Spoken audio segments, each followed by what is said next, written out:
मथुरा के श्रीधाम गौशाला में गाय को सूखा चारा खिलाने की परंपरा धार्मिक, सामाजिक और ऐतिहासिक कारणों पर आधारित है। यहाँ विस्तार से समझते हैं। श्री कृष्ण का पालन पोषण गोवर्धन पर्वत के नीचे हुआ था। वे स्वयं गोपाल, गायों के रक्षक के रूप में जाने जाते हैं। हिंदू धर्म में गाय को माता का दर्जा दिया गया है और उसे पूजनीय माना जाता है। इसलिए गौशाला में विशेष रूप से सूखा चारा देने की परंपरा इस भक्तिपूर्ण भावना को बनाए रखने के लिए है। सूखा चारा जैसे गेहूं, चना, हरे चारे की जगह दिया जाना माना जाता है कि इससे गायें स्वस्थ रहती हैं और उनके माध्यम से पुण्य की प्राप्ति होती है। गौशाला में गायों को सही मात्रा में सूखा चारा देने से उनका स्वास्थ्य बना रहता है। बहुत अधिक हरा चारा देने से स्वास्थ्य संबंधी समस्याएं हो सकती हैं। इसलिए संतुलन बनाए रखने के लिए सूखा चारा परंपरा में शामिल है।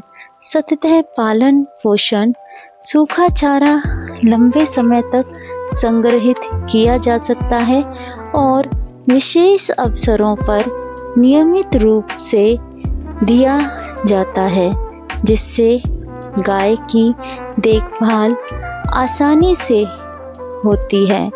वर्षों से चली आ रही परंपरा के अनुसार श्री धाम गौशाला में सूखा चारा देना एक धार्मिक अनुष्ठान माना जाता है। यह परंपरा भक्तों को सेवा भाव से जोड़ती है।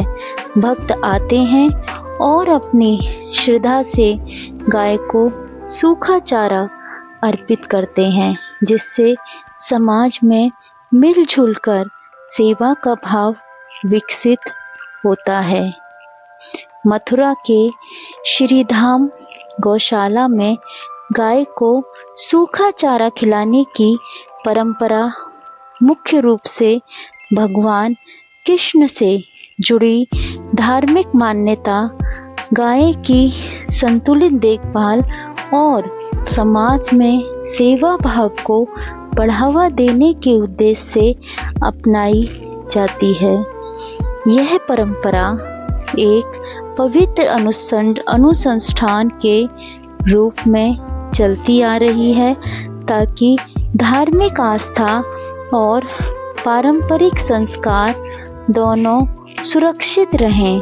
गोपाल कृष्ण और गायों का प्रेम बहुत समय पहले वृंदावन की हरियाली में छोटे छोटे गोप और गोपियां रहते थे। उनमें से एक थे छोटे श्री कृष्ण। बचपन में ही श्री कृष्ण को गायों से बेहद प्रेम हो गया था। वे दिन भर गायों को चराते, उनके साथ खेलते, उनकी देखभाल करते थे। एक बार जब एक भयंकर बाघ आया और गायों को खतरा हुआ, तो श्री कृष्ण ने अपनी अद्भुत शक्ति से बाघ को हराकर सभी गायों को बचाया। यह घटना गौ सेवा की महिमा को दर्शाती है। यह केवल सेवा नहीं, बल्कि रक्षा और प्रेम का कार्य है। राधा कृष्ण और गायों का भाव।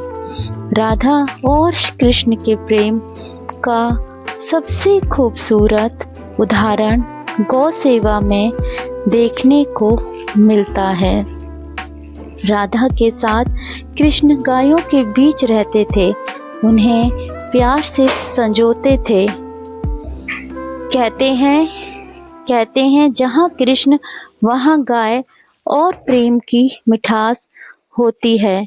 यह संदेश देता है कि गौ सेवा केवल कार्य नहीं, बल्कि प्रेम और समर्पण का प्रतीक है।